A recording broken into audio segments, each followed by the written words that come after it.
Hello दोस्तों, यहाँ हम डोरेमोन सीरीज की मूवी नोबिता's अर्थ सिम्फनी का पार्ट 2 एक्सप्लेनेशन वीडियो देखने वाले हैं। फर्स्ट पार्ट के एंड में हमने देखा था कि मीका पूछती है म्यूजिका प्लैनेट के सभी लोग कहाँ चले गए हैं। टाकिरेन समझ जाता है कि चापेक ने सच्चाई मीका को नहीं बताई है। टाकिरेन बोलता है म्यूजिका प्लैनेट एक बहुत बड़ी डिजास्टर में फंसकर नष्ट हो गया था। हॉल ऑफ फेम एक लाइफ बोट थी। प्लैनेट के कुछ लोग और रोबोट्स ही उसमें बचकर सर्वाइव कर पाए थे। इस समय यह कहा जा सकता है कि उन इंसानों में अब सिर्फ मीका ही आखिरी बची हुई इंसान है। डोरेमोन पूछता है कि ऐसी कौन सी डिजास्टर थी जिसकी वजह से म्यूजिका प्लैनेट खत्म हो गया। टाकिरेन कहता है कि मैं एग्जैक्टली तो कुछ नहीं बता सकता हूँ, हाँ मास्टर विंटोर को ये सब पता होगा। अगले सीन में हमें मास्टर विंटोर को दिखाया जाता है जो कि एक छोटी सी बच्ची को प्रोटेक्ट कर रहे थे। ये बच्ची कोई और नहीं मीका ही थी। ये सारी सच्चाई जानने के बाद भी मीका बिल्कुल भी कमजोर नहीं पड़ती है। वो कहती है कि हमें म्यूजिका के बाकी बचे लोगों को जगाना होगा। ये सभी लोग आसपास के टाउन्स में एक्सप्लोर करना शुरू कर देते हैं। वे एक जगह पर पहुंचते हैं। ये टाउन म्यूजिक की वजह से रिवाइव होना शुरू हो चुका था। वे लोग अर्थ से आए हुए इंसानों के साथ मिलकर बहुत खुश होते हैं और साथ में सभी म्यूजिक बजाने लगते हैं, जिससे वो टाउन और भी ज्यादा डेवलप्ड होता दिखाई देता है। इस परफॉर्मेंस के खत्म होने के बाद जियान और सुनियो घूमते घूमते एक फेयर फैक्ट्री के बाहर पहुंचते हैं, जहां उन्हें वही ब्लैक जेली जैसा क्रिएचर दिखाई देता है। उसे फॉलो करते हुए वे दोनों फैक्ट्री के अंदर चले जाते हैं। वहाँ फैक्ट्री का कंडक्टर वर्कनर मिलता है जो उन्हें दुश्मन समझकर उन पर हमला कर देता है। उससे बचकर जियान और सुनियो भागने लगते हैं।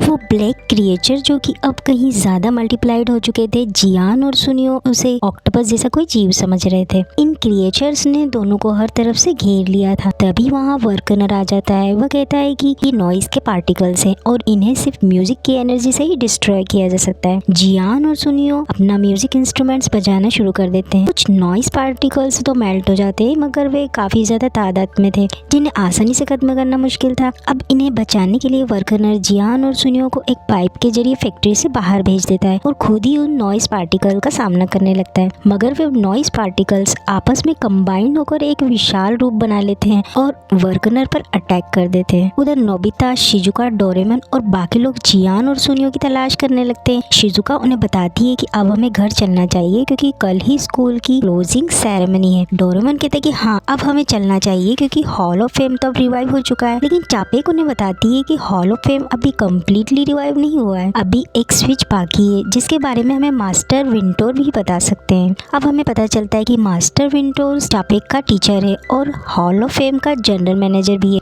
जियान और सुनियो पाइप की मदद से एक पुल में पहुंच गए थे। अब वे सब दोस्त उन्हें सही सलामत देखकर खुश होते हैं। डोरेमोन और बाकी दोस्त एनीवेयर डोर की मदद से अर्थ पर वापस आ जाते हैं। अब हमें क्लासरूम का सीन दिखाया जाता है। उनके टीचर बताते हैं कि कल से समर वेकेशंस शुरू होंगे। ये बच्चे बहुत खुश होते हैं, मगर जियान, सुनियो, नोबिता और शिजुका बहुत ज्यादा नींद में होते हैं। डोरेमोन अपने गैजेट स्लीप एब्जॉर्बिंग गन की सहायता से उनकी नींद को एब्जॉर्ब करने लगता है, मगर वो खुद भी स्लीपीनेस से परेशान था। इन लोगों के साथ चापेक और मीका भी पृथ्वी पर आए हुए थे जो टोक्यो में यहाँ वहाँ घूमते रहते हैं। वे देखती हैं कि अर्थ पर भी लोगों को परेशानी हो रही है क्योंकि म्यूजिक धीरे धीरे खत्म हो रहा है। अगले सीन में हमें दिखाया जाता है कि नोबिता अपने समर वेकेशंस का होमवर्क करने में बहुत आलस कर रहा था। डोरेमोन उसे समझाता है कि होमवर्क कंप्लीट करो वरना तुम्हारी मॉम तुम्हें कहीं बाहर जाने नहीं देंगी। लेकिन आलसी नोबिता उसकी बात नहीं मानता। तब डोरेमोन उस पर एक चाबी जैसा गैजेट यूज करता है जिससे नोबिता अपना होमवर्क जल्दी से कंप्लीट कर लेता है। रात हो जाती है। अब नोबिता डोरेमोन से कहता है कि अपना कोई गैजेट दे दो ताकि वो रिकॉर्डर को परफेक्टली बजा सके, मगर अभी डोरेमोन उसे प्रैक्टिस करने की सलाह देता है। अब डोरेमोन चेक करता है कि मीका और चापेक सो चुके हैं, फिर वह भी सोने चला जाता है। आधी रात के समय नोबिता जाग जाता है। उसे नींद नहीं आ रही थी, इसलिए वो बाथरूम में जाकर म्यूजिक की प्रैक्टिस करता है। उसकी परफॉर्मेंस सुनकर डोरेमोन को नींद आ जाती है। एक ब्लैक क्रिएचर रेंग कर उसके बेड तक पहुंच जाता है और डोरेमोन के मुंह में घुस जाता है। अब नेक्स्ट डे सभी दोस्त ग्राउंड में मिलते हैं, मगर डोरेमोन कुछ अच्छा फील नहीं कर रहा था। उसके गले में खराश हो रही थी। तो हमें दिखाया जाता है कि उसके गले में वही ऑक्टोपस जैसा क्रिएचर चिपका हुआ है। वे लोग एनीवेयर डोर के थ्रू हॉल ऑफ फेम में आ जाते हैं जहां मास्टर विंटोर का टेम्पल दिखाई देता है। इससे पहले कि वे लोग एंटर करते, नोबिता बताता है कि वो अपना रिकॉर्डर लाना तो भूल ही गया है, मगर वे लोग तो अर्थ से काफी दूर आ चुके थे, इसलिए डोरेमोन अपने गैजेट स्पेस टाइम चेंजर का यूज करता है। इसकी हेल्प से डोरेमोन और नोबिता पिछली रात के टाइम में पहुंच जाते हैं। नोबिता अपना रिकॉर्डर ले लेता है और दोनों वापस हॉल ऑफ फेम आ जाते हैं। टेम्पल के अंदर उन्हें चापेक का मास्टर विंटोर मिलता है जो कि एक म्यूजिक कंपोज करता हुआ हुआ दिखाई देता है। क्योंकि वो एक रोबोट था, शायद उसमें कोई खराबी आ गई होगी और वो काफी टाइम से ऐसे ही कंडीशन में पड़ा था। टापिक को ये देखकर रोना आ जाता है, मगर डोरेमोन उसे शांत करता है और मास्टर वेंटोर को रिपेयर कर देता है। मास्टर वेंटोर ठीक हो जाता है और डोरेमोन को थैंक्स बोलता है। अब मिका उससे पूछती है कि म्यूजिका प्लैनेट नष्ट कैसे हो गया था। मास्टर वेंटोर बताता है कि म्यूजिका प्लैनेट काफी सुंदर था, मगर एक समय दुश्मनों ने म्यूजिका प्लैनेट पर हमला कर दिया, जिससे वहाँ के लोग और फेयर एनर्जी समाप्त हो गई थी। प्लैनेट के आसपास की नॉइज वहाँ अट्रैक्ट होने लगी, जिससे प्लैनेट भी तबाह हो गया। यह नॉइज एनर्जी वही ब्लैक जेली जैसे पार्टिकल्स हैं। वेंटोर आगे बताता है कि उस दिन कुछ लोग अपनी जान बचाकर भागने में सफल हो गए थे। वह भी बच गया, मगर वो अपनी वाइफ को नहीं बचा पाया था। वेंटोर आगे बताता है कि यह नॉइज एक नेगेटिव एनर्जी है जो सिर्फ पॉजिटिव एनर्जी से ही खत्म किया जा सकता है। म्यूजिक यहाँ पॉजिटिव एनर्जी का ही काम करता है, इसलिए जहाँ पर म्यूजिक नहीं है वहाँ पर नॉइज एनर्जी स्ट्रांग होती जाती है। उसकी बातें सुनकर सभी घबरा जाते हैं। तभी डोरेमोन की तबीयत अचानक बिगड़ने लगती है। उसके सिम्टम्स देखकर वेंटोर समझ जाता है कि ये सब नॉइज क्रिएचर की वजह से हुआ है। वेंटर बोलता है कि अगर कुछ समय के लिए भी म्यूजिक गायब हो जाए तो नॉइज बहुत तेजी से फैलना शुरू कर देता है। उसकी बात सुनकर सभी को ये रियलाइज हो जाता है कि अर्थ पर सारा कुछ नोबिता की वजह से ही हुआ है। नोबिता ने फ्यूचर डायरी में लिखा था कि कोई म्यूजिक नहीं है, तो अर्थ से कुछ समय के लिए म्यूजिक गायब हुआ था।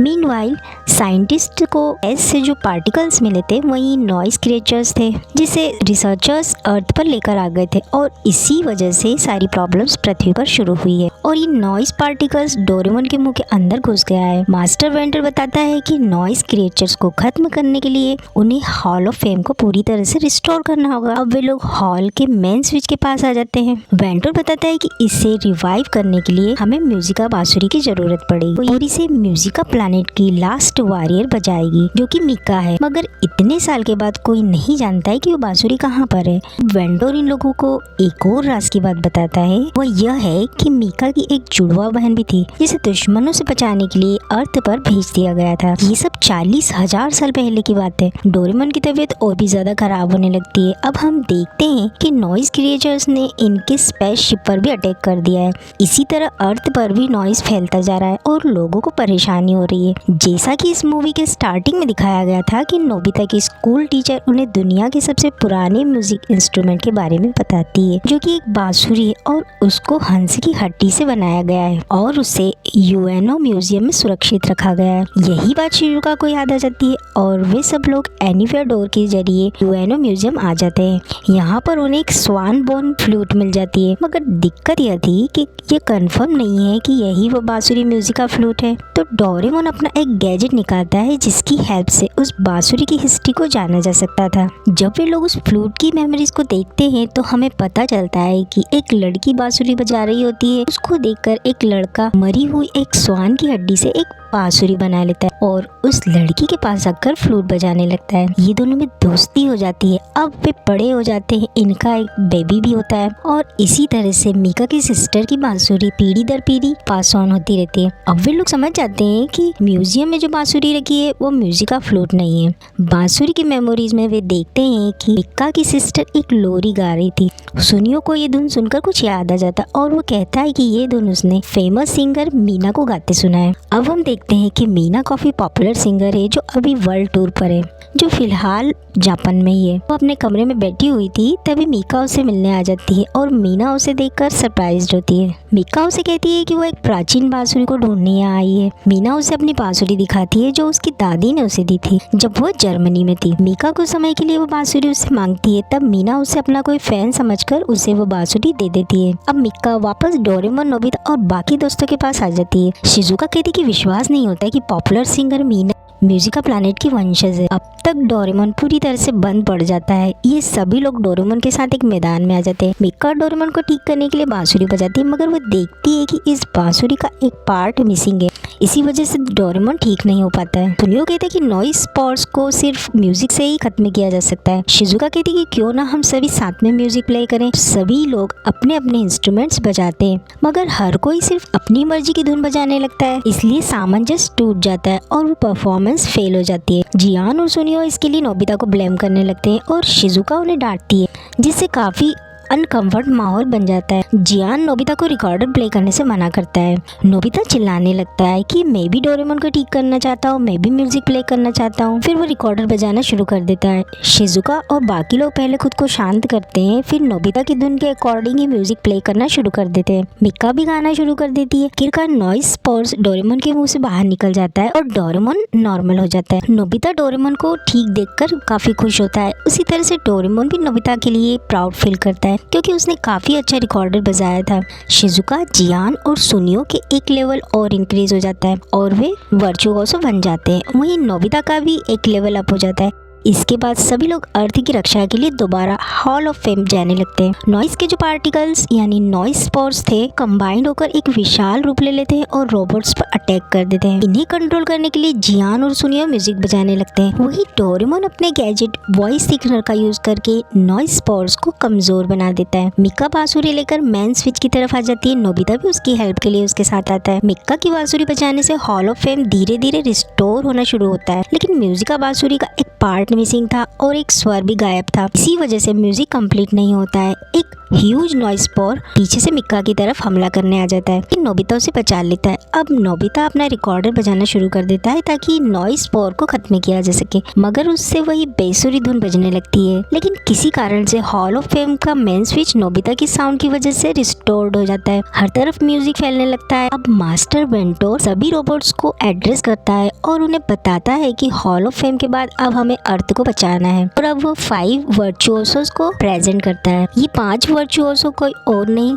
बल्कि नोबिता, शिजुका, डोरेमोन, जियान और सुनियो हैं। ये पांचों लोग अब स्टेज पर जाकर ऑर्केस्ट्रा परफॉर्मेंस देने वाले थे। पांचों वहाँ थोड़ा नर्वस फील करते हैं। जियान कहता है कि इसके बाद मैं अपना डिसाइड किया हुआ सॉन्ग सुनाऊंगा। सुनियो चिल्लाकर कहता है कि अरे नहीं, ऐसा मत करना वरना पूरी दुनिया तबाह हो जाएगी। डोरेमोन पूछता है कि उन्हें कौन सी धुन प्ले करनी है। तब मास्टर वेंटोर कहता है चापेक के द्वारा कंपोज किया सॉन्ग प्ले करेंगे। चापेक बताती है कि उसने अर्थ पर एक्सप्लोर करते समय बहुत सारी संगीत सुना और उसी के एक्सपीरियंस के आधार पर उसने एक धुन तैयार की है। नोबिता पूछता है कि इस गाने का क्या नाम है। तब चापेक बताती है कि इसका नाम सिम्फनी ऑफ द अर्थ है। अब ये सभी दोस्त और म्यूजिशियन रोबोट्स मिलकर एक ऑर्केस्ट्रा परफॉर्म करते हैं। कोऑर्डिनेशन से स्पेस में हर तरफ म्यूजिक फैलने लगता है। चापेक और डोरेमोन को ऑर्केस्ट्रा कंडक्टर का काम दिया जाता है। मिका भी अब सुंदर गाना गाने लगती है। पहले तो ऐसा लगता है कि नॉइस कमजोर पड़ गया है और उन्होंने शोर को भगा दिया है, मगर नॉइस पार्टिकल्स फिर से रिग्रो होने लगते हैं और डोरेमोन नॉइस को कंट्रोल करने के लिए एक एक करके अपने कई गैजेट्स का यूज करता है, मगर उसके गैजेट नॉइस स्पोर्स के ऊपर काम नहीं करते। फिर वह स्पेस टाइम चेंजर गैजेट भी अपने पॉकेट से निकाल कर फेंकता है। नॉइस स्पोर्स स्पेसशिप पर अटैक जारी रखते हैं, जिससे स्पेसशिप डैमेज होने लगता है। नोबिता और बाकी दोस्त स्पेस में उड़ने लगते हैं। चूंकि हम जानते हैं कि स्पेस में एयर नहीं होती है, इसलिए यहाँ कोई भी साउंड नहीं होता और सब कुछ शांत होता है। डोरेमोन के सभी गैजेट्स आपस में टकराते हुए स्पेस टाइम चेंजर से टकरा जाते हैं, जिसकी वजह से वो एक्टिवेट हो जाता है और वो अर्थ को पूरी तरह से कवर कर लेता है। इसी दौरान डोरेमोन के टॉयज जैसे गैजेट म्यूजिक बजाना शुरू कर देते हैं। नोबिता, मिका और सारे दोस्त भी अपना गाना बजाने लगते हैं। पृथ्वी पर मीना भी अपना कॉन्सर्ट कर रही होती है और धरती पर जो भी काम काज चलता रहता है उससे भी एक म्यूजिक जनरेट होता है। इस तरह से सभी लोगों के एक साथ परफॉर्म करने के कारण नॉइज वीक पड़ जाती है।